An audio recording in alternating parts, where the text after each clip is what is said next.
Dude, I thought this was like a Christmas cup. Honestly, when I first, I was like, "This is a little I outdated." hope this is the way we open it. That was so random. This is super. I This love is it. like Texas. Alexa's not even here. Oh, dude, this is Texas as it gets. It's pretty. You I know like what? it. Since you're saying random stuff, I'm gonna say a random. Let's Fun see. fact? Yeah. Oh. What? Riddle me this. Who said investing requires qualities of temperament way more than it requires qualities of intellect? Snoop Doggy Dog. And Mr. Dr. Dre at the door. Sorry, I couldn't resist. Warren G. Nah, Warren B. Right? Are you? Anyway, as you've probably guessed it. Have you guessed it? There's no way. As you probably guessed it, we're going to be talking about alternative assets in a portfolio and whether or not they actually increase return in a portfolio. And we're going to have some fun with this one. We haven't been having fun so far, but we are going to have some fun with this one because we are not allowed to say two very important words as it relates to this. So we're going to see how everybody's twinkle toes are Yeah, today. yeah. If you catch us saying it, take a shot. Perfect. Okay. So why did I talk about Warren G's famous quote as it relates to alternative investments? Warren B. Warren. We're talking about Warren Buffett, by the way. I don't know. What did I say right now? Warren G. Because y'all are okay. Anyway, I think they used to call him B Money back B in the day Money. too. I think they still call him I B was going to Money. say they stopped calling him that. Yeah. Oh, I mean, he retired, so I know. I'm sorry. So what I'm does so that sorry. mean? Nothing. So sorry. You look insulted. Well, because I think he's still chairman of the board, is he not? Oh, Or that's something true. like that? That's So, true. Come on, He still man. got a role. He does. yeah. He does. But is it B Money role? I don't know. We'll see. Yeah. So what does that quote have to do with alternative investments? Can you repeat the quote again? I don't know. I can't. Hold on. Oh my god. Something about temperament being more important than in intellect. I think he's basically saying, Yeah. in a different quote, he says something like, once you get past 125 IQ, it can actually lower your returns. Paralysis by analysis, Okay. right? To a degree, right? Yeah. Yeah, but how does it relate to alternative assets? Yeah. Stay invested for the long term, especially in times when it gets really rough. Pandemic, March 2000, 2008, Great Recession. Every time there's a market downturn, people start looking for another way to invest, to quote unquote diversify. But historically, when we look at the returns, you were actually better off just, buying the S&P 500 versus, other types of alternative investments. Because fees matter, tax efficiency matter, temperament matters, understanding what you have matters, liquidity matters. And so you add all that up, a low cost index funds actually still do the job. But it's boring and it's been here for a long time. Yeah. I think his philosophy over time, and it's shown, obviously, he's regarded pretty well as one of the greatest investment minds ever, right? And there's just a consistency with what the approach is. And so we live now in a world with, we can go down the list as far as what alternative investments are. We probably will, I would assume. I don't think we can. We can't. Bleep. And to a degree, right? But at the end of the day, the idea and the concept behind, staying invested over time and low costs, indexed investments and the efficiency over time and from a performance, from a cost aspect, what that does and how you can, really achieve financial success in such a boring, mundane investment strategy without having to implement all these sexy new different, things Shoulder roll. to try to I think it's probably even lower. to try to inflate, returns. Okay. Right. Okay. Say it with your chest. Yeah. Yeah. So, which, I Good mean, camera, by the way. And Steph's gonna see this. keep her away. She likes alternative assets. Depends on what asset class. Really. You know what? Really depends on you know what? The thought occurred to me. We're gonna have I'm gonna try to get y'all to say the alternative. No way. asset class. That's what we're gonna be doing for the rest of this podcast. Which one? Yeah. Which one are you talking about specifically? Can you please describe it for me? Yeah. So, I mean, I think that over the past, probably like 20 years, people, because of the different environments we've been through, people are always looking to something else that is going to help improve their returns. And so when you have an industry that has had success, and that's the thing, we'll talk about, total returns, in implementing alternative assets and how that may affect total returns. And there are periods where these certain asset classes perform really well. There's also periods where they don't necessarily perform as well or efficient when you take into account costs, liquidity, taxes, things like that. But when we're, the managers of these asset classes over time have really put an emphasis on what they can provide from a return perspective, and how it's different, how it's improved, how there's a larger, delta in comparison to just doing the plain old ETF, investment strategy. And I think, with some research and things that we've looked into and just going off of Warren B's quote, simplifying and just utilizing some of these boring, standard ETF positions, you can in most cases have a higher return. Well, those are some big, beautiful answers. But I was looking more for something like, I think people usually think alternative assets require intellect, right? To identify which alternative asset class is going to outperform and which fund manager is going to do better. Sure. So I think we should also probably define as best we can alternative assets. So I'm thinking stuff like non-traditional assets. Yeah. Stuff that's not traded publicly. You see what I did there? Where did the other P word? What does that mean? What is so what I mean? not bonds, but stocks. I thought we complete each other's sentences, but I guess not. Yeah. So that's the answer he was looking for when I said stocks. So traditional assets are more like your stocks, bonds, mutual funds, exchange traded funds that own publicly traded securities, CDs, cash, all that good stuff. Alternative assets will, I think we can say cryptocurrency, for example. We can say that one? I think we can, but I think that's it. Yeah. cryptocurrency, commodities. Commodities. If you don't show up in the office tomorrow, I know what happened. I don't. What was that? You said cryptocurrency. Okay. Commodities, real estate. There you go. I think that's it. That's it. Let's stop it. We want this to air. Foreign currencies. Well, you're getting mighty close. Okay. See that line right there? Those are all. I'm safe. Yes. Those would all be considered alternative asset classes. Right. And so I really think if you think about those type of people that are in that world, highly intellectual, like you have to be. Right. Sure. You don't know. Yeah, no, you do. I mean, Yeah. you want to keep a job. You want to get excess returns. Like, you better. Right. Yeah, they do it full time. Yep. But I think what Warren Buffett was saying is that doesn't necessarily lead to better returns. Right.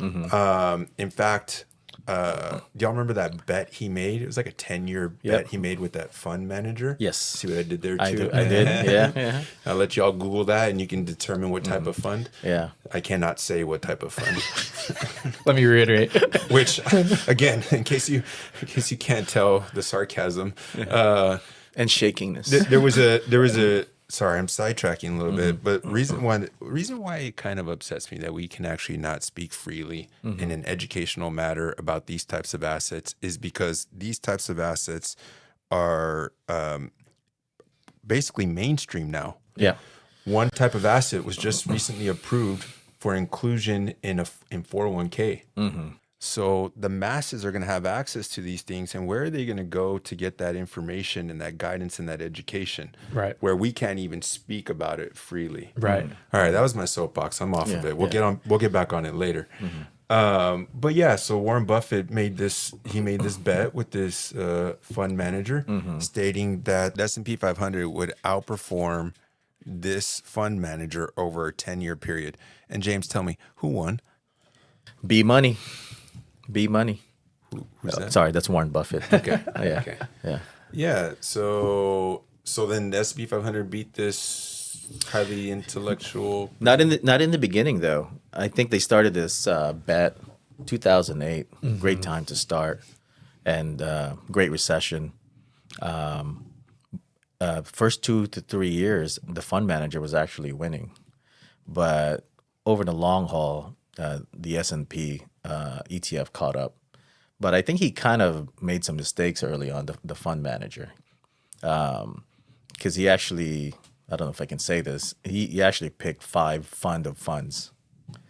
So he ended up having a big allocation versus just specialized strategies. So in my opinion, it almost looked like he created almost like an index versus an index. So Over diversified. yes, and so so he lost over a 10-year period. So Yeah, you know what? Can we unpack that a little bit? Like, so if you are going to allocate to alternative assets, what would be a way you would do that? you would do it as the way we like to do it is a small percentage of the overall portfolio, and understand what you're using it for. Is it to have a low or negative correlation to stocks, so that the overall standard deviation of your portfolio is lower, meaning it doesn't go up and down as much? And so you have to understand what you're using it for. I feel like post 2008, a lot of these in alternative strategies were being marketed because people were that scared of investing in traditional investments, and they were trying to find a different way. And another way you can look at it too is, are you already on track for your goals? And can you afford to take the risk of investing a portion of your money into alternative strategies? And if those underperform, or just don't do well, go to zero, are you still on track? Right. And so those are some of the ways you can look at it. Because historically, when you look at the track record of different endowments, the pension funds, the more they allocate to these strategies, it seems like historically they actually underperform traditional investments. So going back to that bet, with the funds that he was using against Warren Buffett, they have higher fees. So even if they did outperform, when you take into consideration the fees, they underperformed. And so I'm actually kind of concerned a little bit. I'm kind of concerned and torn. I love the fact that more and more of these instruments are available to everyone. I love that we have the people will have the access, but I don't know if they'll have the temperament to actually stay invested in these types of strategies, because they can be volatile. And then also, people like Warren Buffett, John Bogle, these were guys that talked about low cost investing for the majority of people back in the day, before it was even popular. And so now, they're starting to disappear, and then the masses have more and more access, and which is a good thing. But I think their point could be missed. So, Yeah. Okay. what's up, man? Nothing. The people. The people. I have full faith in the people Oh. to have the temperament to hold on Oh. in times of distress. That's right. Yeah. don't. I've seen too much.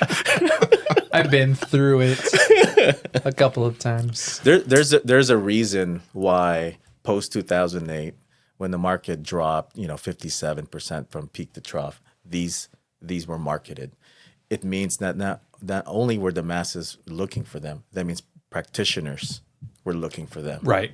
Because that means even professionals were looking for another way because it looked like the traditional way was not working. And and then this was 2008, but now you go back, oh, oops, looks like we were wrong. The traditional way still works, and we should keep utilizing it. Yeah. So, what are some characteristics of alternative assets that generally apply across the board? Yeah. Typically, the entry, there's some barriers to entry with them, right? So, a lot of these asset classes require some type of affluency for the investor. Those portfolio managers typically want individuals with higher net worth, higher income, some people that can comfortably and reasonably stay in the asset, right? They don't want individuals who need the liquidity because these are not liquid to a degree that you see with traditional asset classes, right? So you have a barrier to entry, you have a liquidity problem also in most circumstances, right? A lot of these asset classes, when it comes to alternatives, you don't have the same frequency and you don't have the same liquidity that you would get with traditional assets. It could take some time. You may need cash, in the next day or two that you would get by selling a stock. And if you have a position in an alternative asset class that doesn't have the instant liquidity like that, it may take time to get that asset. Cost, right? We talked about cost already. These typically are a little bit more expensive than your traditional ETF and mutual funds, right? There's a different tax efficiency with some of these investments as well too. So you could be paying the way that tax are implemented with these types of investments are different could be potentially different than what your traditional investments in equities, ETFs, traditional fixed income are as well. Am I missing anything? No, you're not missing anything, but there's things I want to expand on. You mentioned costs. Can we talk about what's this 2 and 20 I hear of? Yeah, with some strategies, they charge you a 2% management fee annually, and they'll also charge you 20% on any of the profits. And so you compare that to an index fund that can have an expense ratio of less than 10 basis points. They have to make up for that to just keep up with the index fund. Right. So they could outperform, but once you take into consideration the fees, it's a tough hurdle. Yeah. Yeah. So if there is this hurdle rate and this 2 and 20 nice cost structure, that means that they're confident, right? And they should get outperformance. Yeah. Yeah, they should. Okay. Yeah. Should. Yeah, they should. All right. Should. Yeah. But it's it looks sexy, man. I mean, he mentioned it. He even did a shoulder roll just thinking about these strategies. Yeah. I mean, go back to temperament. It's so boring. Yeah. Buy It really is. buy a diversified portfolio, do nothing. Yeah. And it's the same reason when you keep hearing it. And there's a reason why you keep hearing it, but people kind of want to get away from it and look at some other strategies where you can just buy and sell. I think I saw a little little blurb in an article you sent us that no one's going to talk to you at the cocktail party. Mm-hmm. But if you invest in index funds, you can have your own cocktail party. Yeah. Right. That was Davis Winston? Dave Winston. Yeah. Yep. That was awesome. That was great. He was the CIO For the Yale Endowment Fund. Yeah. Yeah. And so if that guy who managed an endowment that had a huge allocation to alternative assets, Yes. Yep. Yeah. and he's telling the individual public investor to just low cost ETFs. Well, doesn't that kind of say something? Speak volumes? He also had one of the best performing endowments when he was running it too. So then why would he not encourage people to allocate towards alternative investments? Because he knows the barriers, Right. and then the fees and the underperformance. We're not saying that you won't make any money, but if there's a low cost way to do it and you actually make more money, and all you have to do is do nothing but save consistently, why wouldn't you do that? Yeah. Yeah. Yeah. The idea in turn, with adding this to the allocation really is to help with a different level of diversification. So if we're looking at it purely from a risk profile aspect, that's something that we will take into account as really adding a different element, like you had mentioned right beforehand, is you can implement an asset class that has historical inverse relationships to equities or inverse relationships to fixed income, and that lowers the standard deviation. And at the end of the day, we're looking at risk adjusted returns over time. And so if we know we can add a small portion of alternative assets to the portfolio, and it doesn't cost that much, it's a small percentage, and it's going to shrink our standard deviation significantly and help us with more consistent return, that's where you can take into consideration, hey, this is something that could be healthy for the portfolio. But when you start over allocating into it and considering all the other factors you take into account when utilizing something like that over time, you can see where there would be a significant difference. Yeah, I mean that's a message we really want to get out to our fans, is that diversification, is good, but historically diversification lowers returns, and so that's something, sometimes clients and people I talk to, they can't quite understand, because they're thinking diversification will increase the returns, but you're actually lowering your risk, and that means you're lowering your returns. That might be the objective, Right. but that's something you have to be aware of. And so when you introduce alternative investment classes to a portfolio like the pension funds and in the endowment funds, maybe their goal is to reduce the risk of the overall portfolio, but it does mean you've lowered your returns. Yeah. And it's tough for them, because they have to show that performance, and they're using public funds. And at the end of the day, people look at the bottom line, and so it could be justified that their objective is to lower risk, but they're going to get compared. Oh, this endowment has less fees and better performance. What the deal? So What the deal? yeah. Yeah.